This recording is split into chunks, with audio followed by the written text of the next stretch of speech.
Caramel pudding చేసుకోవడానికి బ్రెడ్ని ఇలా చిన్న చిన్న ముక్కలుగా చేసి మిక్సీ జార్లో వేసుకో. దీంట్లోనే 3 కోడిగుడ్లను పగలగొట్టి వేసుకోవాలి.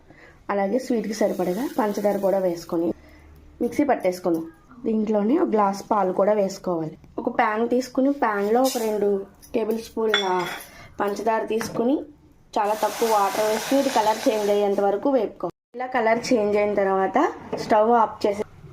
స్టవ్ ఆఫ్ చేసుకుని ఇలా ఒక బౌల్కి ఆయిల్ అప్లై చేసుకుని దీని అంతటిని కూడా ఇలా తీసుకుని ఇలా మొత్తం స్ప్రెడ్ అయ్యేంత వరకు ఉంచుకుందాం. మనం మిక్సీ పట్టుకుని ఈ మిశ్రమాన్ని ఇలా క్యారమిల్ వేసుకున్న దాంట్లో ఇలా వేసుకొని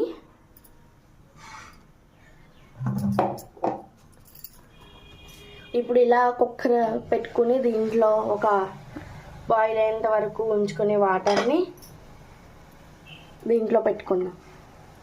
క్యారమిల్ పుడింగ్ ఉడికింది లేని ఒకసారి చూసుకుందాం.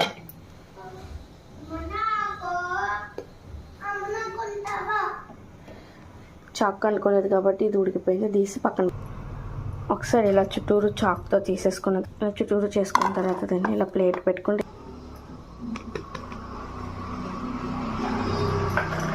Bread caramel pudding ready.